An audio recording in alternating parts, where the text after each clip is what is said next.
is CGTN, China Global Television Network. COVID-19 has caused a multi-faceted global crisis with devastating impacts on the lives of people and the global economy.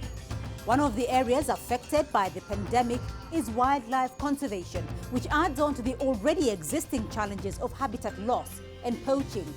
The pandemic has exposed the fragility of wildlife conservation efforts in Africa. With limited funding for most state-run conservation agencies, there has been an over-dependence on tourism to support conservation efforts. And now, with global travel restrictions still in place, funds from tourism are drying up, putting wildlife protection and people's livelihoods in a major crisis. According to the International Union for Conservation of Nature, more than half of the listed protected areas in Africa reported that they were forced to stop or reduce field patrols and anti-poaching operations, as well as conservation, education and outreach. As a result, decades of conservation work is at risk of being undone. This week on the program, we ask, how much has COVID-19 impacted wildlife protection? And how can wildlife conservation and resources be saved while we battle for our own survival? I'm Beatrice Marshall. Welcome to Talk Africa.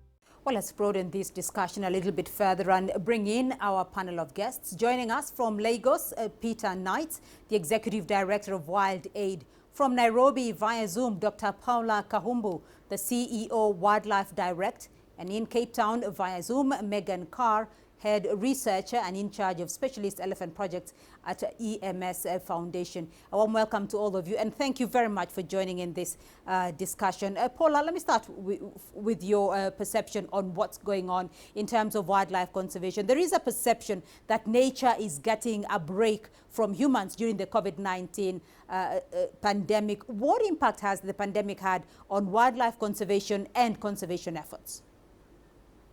I think that some of the most obvious things is there's been a drop in the amount of available cash for conservation, which means that many of the protected areas are struggling, I would say, particularly when it comes to the private conservation areas and conservation areas managed by communities that don't depend on state funds. So there is a real challenge in keeping staff on board. And so many staff have gone on half pay. Many staff have been sent home across the continent. But I would also say that you're right. Animals have had a break. I've just come back from Masai Mara, where normally you can drive quite close to the lions. The lions might come very close to your vehicle. The lions have not seen vehicles for months. They've gone wild. They'll growl at you if you get too close. So I'm really thrilled to see nature returning, the natural behavior of animals returning, which is great. I think wildlife and the ecosystems needed that break. But let's look at that drop in available cash to run conservancies or to run the projects that come with wildlife conservation. What is falling through the cracks as a result? Several huge things. If you look at Kenya alone, if you go down to Amboseli National Park, one of Kenya's premier protected areas, the conservancies around them have no revenue. The conservancies are owned by individuals, right? Communities who now have title deeds. They are struggling for cash, and because they can't get it, they are selling their land. And that is huge. That means that land is moving out of the conservation landscape. It means the land resource is declining, and the land is being converted into other land uses. So what we have witnessed in Kenya is the emergence of farming. Right. So people who have cash have bought up the land, have started industrial scale farming in the wilderness areas, buffer zones, dispersal areas and corridors. This is going to cause permanent damage for wildlife, especially migratory wildlife, which East Africa is really renowned for. Right. Peter, let's get it from your view, because even before the pandemic, there was a lot of concern regarding the illegal trade in wildlife products. How has the pandemic affected the global consumption of wildlife products? Has there been a reduction in the demand for wildlife products? Well, I think it's too early to say on the demand. I mean, we know that the prices for things like rhino horn and elephant ivory have been going down in recent years, largely due to the awareness getting better. But I don't think there's any studies been done since COVID to indicate the volumes. And we have seen some seizures of animals going on. But again, it's hard to say whether that's just customs have less business to go through, they can find it easier, or whether the volume's down. I think it'll be a few years before we really know what the net effects are. But the close down in economic activity generally will have been good for consumption of wildlife. So if you look at the rhino situation in South Africa, the rhino poaching's been down by 50% in COVID year, because there's just so much less activity going on. It's harder for people to hide their illegal activity. So on the one side, that's been good. On the other side, you have communities, as Paula was saying, around the parks that maybe their income sources have collapsed, and maybe some of those communities turn to things like bushmeat poaching. And so it's a mixed bag, and I think it's too early to say net whether it's been good or bad for wildlife. But certainly, as is noted there, some wildlife has returned to former behavior. There's a report from Nepal that the rhino breeding has got better because there's so many less people around. The rhinos have more private time and actually able to breed better. But the long-term concern, as Paula says, is this loss of revenue to conservation efforts. And then I think loss of income to local communities that may lead them to turn towards poaching. Megan, some good news coming out of South Africa there. As Peter mentioned, that the rhino population the poaching of rhino population has actually declined since the pandemic broke out. How do you explain this from South Africa? Well, it's quite easy to explain. I was fortunate enough to be able to travel during our hard lockdown, and I traveled where in the rhino-rich areas of South Africa, in KwaZulu-Natal and Mpumalanga and Limpopo. All the roads around these reserves were closed. There was no human movement at all. So it meant that roads to Mozambique from South Africa were shut. It meant that you couldn't drive in and out of reserves. So it made life very difficult for any poachers to carry on any activity. There were roadblocks everywhere. So initially, our hard lockdown was meant to last for 3 weeks at the end of March, but it continued for very much longer, which did definitely deter poaching. Right, but what's been the effect, though, Megan? Because conservationists were concerned that, because traditional economic and social systems had been disrupted as a result of the lockdowns, that this could have had an effect on poaching, and there could be a rise. But this has not turned out in South Africa, has it? Well, there's two different theories here. First of all, we've been told by our minister that there is a massive decline in rhino numbers. So I think there are less rhino, for instance, to poach. It makes it more difficult. But what has increased is the poaching of traditional bush meat because people are hungry. So the poachers are now having to confront people that are hunting for food. This has increased and made life very difficult. And as Paula said, there's no funding coming in for the private reserves. So it's difficult for them to keep their security forces going. Paula, the story is different, though, when it comes to the African forest elephant, now listed as critically endangered, and the African savanna elephant, also listed as endangered by the IUCN Red List of threatened species.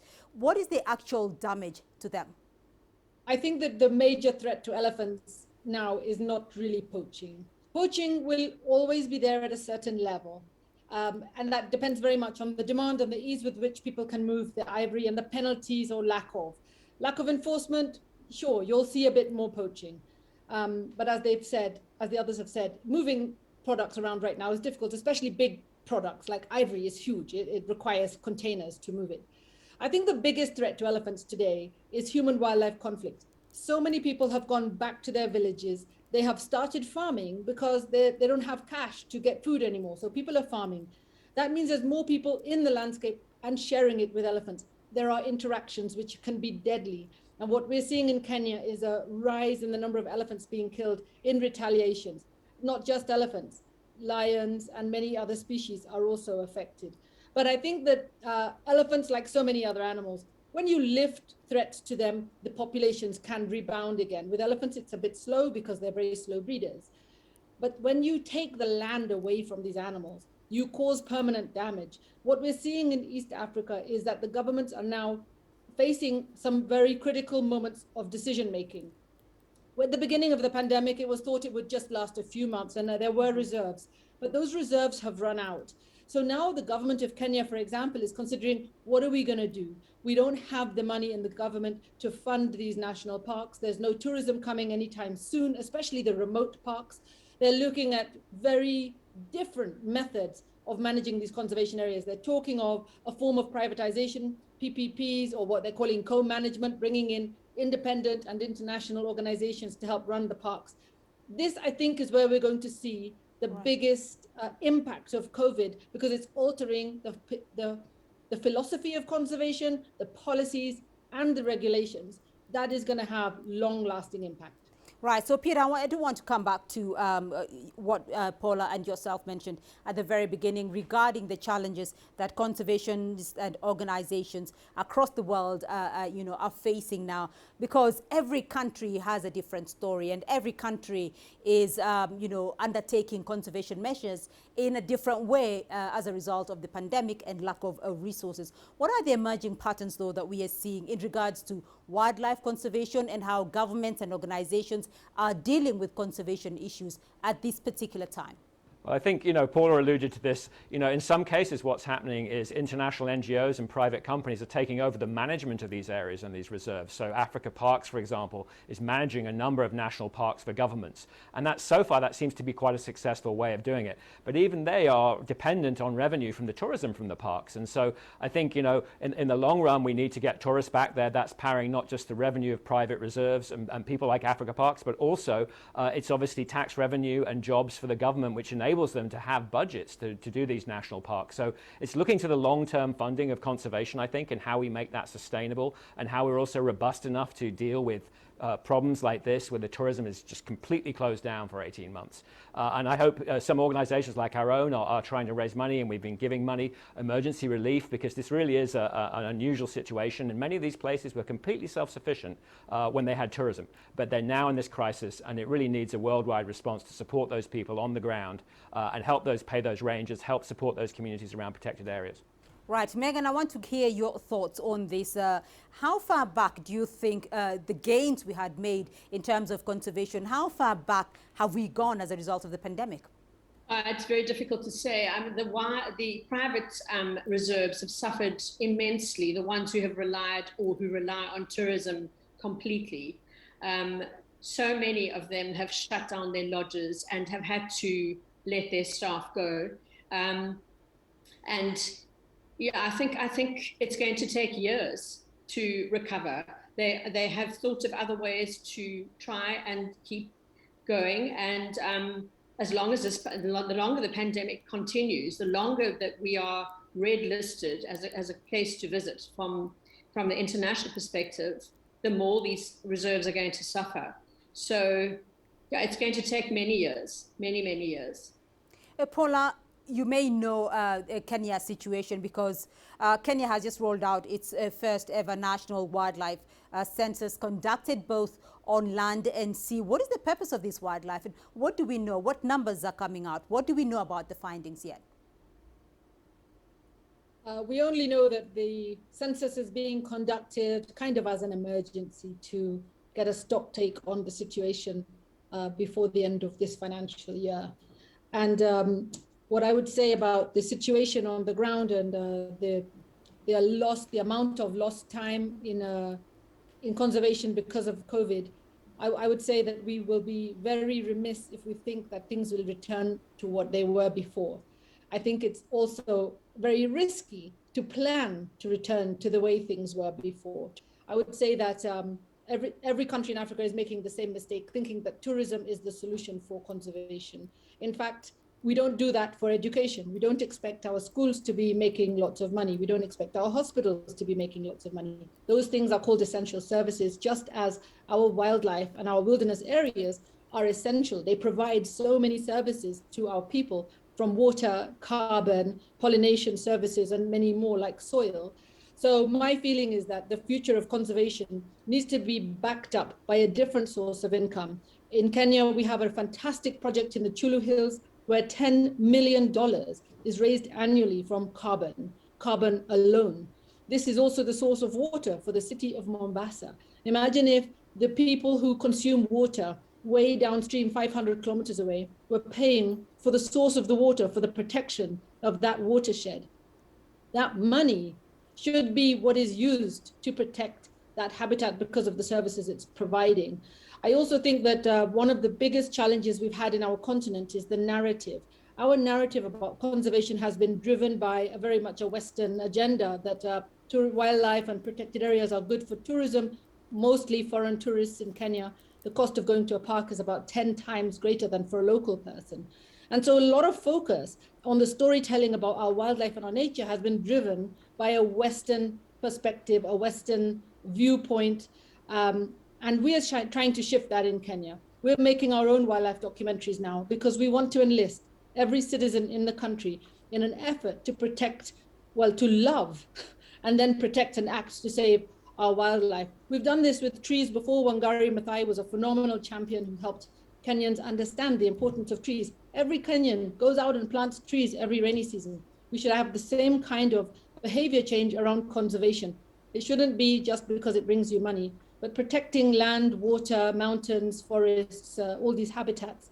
It needs to become part of our culture, not because of tourism, but just because it's good for our own health and prosperity. All right, we'll look at the tourism and the solution for conservation efforts and its impact on conservation efforts in just a moment. But for now, let's take a short break. And when we come back, we'll have more on the impact of COVID-19 on wildlife protection around the continent and how countries are coping. To stay with us.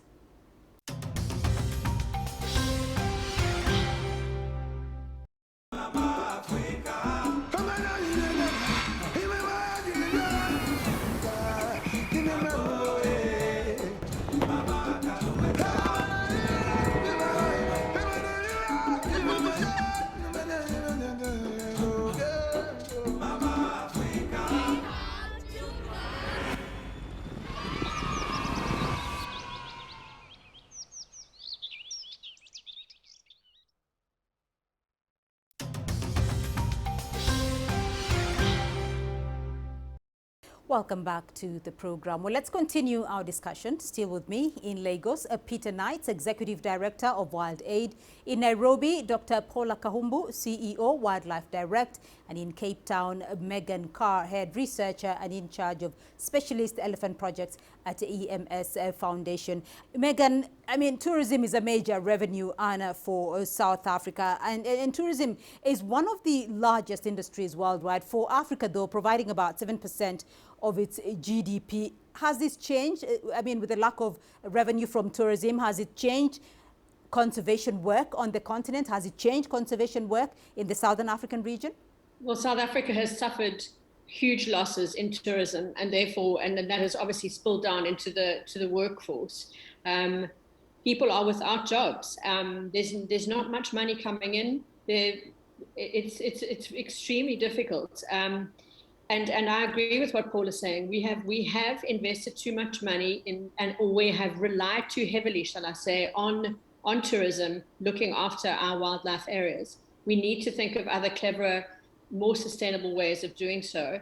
But we do need to think very cleverly about how we go forward, because people are suffering. There are many jobs that have been lost. Many people are hungry. And many of these private reserves, which were only catering to the foreign market, have had to change completely, and they've had to consider lowering their prices and changing their model in order that normal South Africans, the average South Africans, can afford to visit. And I mean, that's one of the ways. I'm not certain of other ways to do this. We have just relied too heavily in one way, I think, to maintain the wild areas, and it is a problem because there is continued hunting for food, so people are struggling. People are paying their staff with animals. It's become quite horrendous, actually. Peter, it does seem that it is quite dire out there, and many countries at the moment are spending vast amounts of money on the COVID pandemic. Where does this leave funding for conservation? Are conservation efforts still a priority for governments at this point? Yeah, if we look at this pandemic and the possible origins of it, and we look at some of the past pandemics, it's quite clear that they're associated environmentally, and in some cases have been traced back to wildlife trade. And so I think governments have got to take biodiversity more seriously. They've got to take climate change more seriously. They've got to take preservation of habitat more seriously, and just have a much bigger holistic view. And as Paula was mentioning, it's not just about losing the animals, it's about losing the ecosystem services. And once you start to look at it in that context and start to deal with that, and you have things like the carbon offset projects, then I think that is going to be a source of revenue. And frankly, the wealthier nations have got to support the less wealthy nations that have a lot of the biodiversity, that have a lot of the carbon sink out there. And we've got to sort of make that not an add-on or charity. That's got to be part of our business model. And so once you do that, then I think things like it's a whole different equation, and that's somewhat down the line now. But there are no short-term silver bullets, because frankly, we would have been doing them already if there were. Obviously, the domestic tourism is important, and some of the stuff we've been doing is to try and encourage people to visit their own national parks locally, and that makes tourism more robust to external shocks. And people, when they do it, tend to have an amazing time and enjoy it, and it keeps the economy going. But you've also got to remember, this is not just about Africa and the wildlife in terms of the economic impact. I think it's $18 trillion was the last estimate I saw from economies all around the world. So everywhere's suffering, and it's very, very hard. But I do think the key is going to be trying to get back on the horse as quickly as possible, and then looking to these longer-term solutions, such as carbon offsets, such as basically paying countries to conserve their forests as a carbon sink, which helps everyone on the planet. We've got to look at it in that holistic way, and that's how we'll come to the longer-term solutions for this. Paula, just how much importance is going to conservation at a time like this? I think as every nation around the world is battling with the pandemic, conservation tends to be secondary. But actually, what is happening globally, there without a question, is recognition that the reason why we have this pandemic and the reason why this pandemic is having so much impact is because of our attack on the environment and on nature. And so I think that people are really interested in what do we do to build our resilience as people all around the world by protecting nature. We were talking earlier about alternative ways of generating revenue for protected areas and for these wilderness areas in order to sustain the ecosystems that sustain our lives. And I think that there are many approaches which need to be considered. For example, corporate sponsorship of our protected areas. That is a possibility, but because most of our protected areas are controlled by government, you'll find they are very slow to adopt new innovative ideas. Even carbon projects in our protected areas, there are very, very few of them. There's very little CSR support into our conservation areas. There is also no income into our protected areas apart from tourism. If you look at a country like Canada, they have a beautiful model where industries that are extracting resources from the earth are required to put a certain percentage into a kitty that is available for the management of the protected areas. The same is true of Norway, where the money from oil is kept aside also for those kinds of developments which are considered essential social services. And in UK, the national parks and heritage areas are funded directly by the lottery. So this means that they don't depend entirely on tourism. I think that some very clever ideas have been tested in Kenya that we are asking the government to also consider. For example, in some of the conservancies that are buffers around our protected areas, especially around the Masai Mara, they started a very cool idea of adopt an acre. That means a tourist who really wants to come to Kenya, has fallen in love with the country, they know they want to come back, they can't come now, they can pay now to just support the protection of that land to keep it open for when they do return. I think it's a really great model. You get a certificate. It's something you can give to a friend as a gift. These are the kind of ideas that I think will appeal to those tourists who aren't coming, but who would like to come. And in addition, there are some great organizations that are offering virtual safaris, and I've seen some of them. It's really incredible. So because of technology, you can take someone on safari, but remotely, right? So you'll have the car driving around and the guide taking you to a lion kill. You're the only one there, and you're paying top dollar, $500 for this exclusive safari, but you're sitting at your home in India going on a safari in Kenya. So I think that we've got to get super creative. We've got to open up the opportunities for these kind of creative ideas in our government and privately owned protected areas. Right, it does seem that a lot of creativity is required. So I want to get a final comment from all of you. Megan, I mean, there are a lot of lessons that we have learned from the pandemic regarding wildlife conservation, wildlife protection. What are some of the lessons the pandemic has taught us when it comes to wildlife protection? And do you see hope of bouncing back from the damage caused by the pandemic? We've learned that the wildlife trade, legal and illegal, the wildlife that is being traded is dangerous. And that is as why China asked to stop the trade in wild animals in markets. It's why the World Health Organization has also called for changing of models of the wildlife trade. This is a very real problem that we've been talking about for many years, a risk that has now actually caused the pandemic. So I think that is positive because we need to relook at the wildlife trade, both the legal and illegal trade of wild animals across their natural ranges.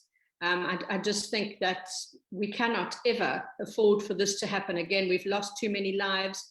The global economy has crashed as a result of the pandemic. Right. Paula, your thoughts, the lessons that the pandemic has taught us when it comes to conservation issues? Yeah, I think that the lessons, number one, is that we need to diversify our sources of income. The total dependence on tourism was a big mistake. And the fact that all the money that was raised from tourism was invested immediately, it was never saved. There's never been a security, a safe, a savings, let's say. I know that in Masai Mara, which is one of the biggest tourism earner in Kenya, they actually did have a kitty, but it was only for 6 months. They didn't imagine any threat that would last longer than 6 months. And so right now they're facing real challenges. So diversifying our sources of income. But I also think that the pandemic has shown us how resilient our communities are. If you go across Kenya's protected areas, you'll see that all the international investors have left. They couldn't sustain themselves in Kenya after the pandemic. Many of them were the very high-end lodges and that kind of thing. Many of them were shut down or some have left. And whereas the local community-owned entities and small lodges, they've survived. And I went around the country talking to people, how is it that you survived? And they're like, but we're from this community. And as a result, the community supports each other. They have their own social insurance. And this is quite incredible. So I meet people who, they're not thriving, they're not making millions, but they are surviving because they can depend on each other because they are a community. So I think it's really important that our government start to look at where is the resilience, and let's strengthen the resilience that already exists in our sectors across all of our conservation areas. Peter, your thoughts on that? So I think the pandemic has been a wake-up call for the entire world. And I think it's a question of us considering our relationship with the natural world, whether it's climate change, whether it's deforestation, whether it's illegal wildlife trade. All these things are connected to these pandemics. And I just hope that we can start to take this seriously, as we've alluded to, that conservation is really a necessity and not a luxury. And we have to just build it into our plans. And yes, it's going to cost money, but so does everything else like healthcare and things like that. And we have to start to take it as that kind of an issue. And I also think that, the world needs to support Africa in this, as so much of the biodiversity is here and so much of the carbon sink is here, and that the rest of the world should contribute to conserving that, and also to the development of Africa and to the betterment of the African people. All right, we'll leave it there for the moment. Thank you very much all for this insightful discussion. And that's all we have time for on this edition of Talk Africa. A big thank you to our panel of experts joining us in Lagos, Peter Knight, Executive Director of Wild Aid; in Nairobi via Zoom, Dr. Paula Kahumbu, CEO Wildlife Direct; and in Cape Town via Zoom, Megan Carr, Head Researcher and in charge of Specialist Elephant Projects at EMS Foundation. Well, remember, you can be a part of this conversation online through Facebook, Twitter, and YouTube. And to join us again next week for more Talk Africa. I'm Beatrice Marshall. Until next time, goodbye.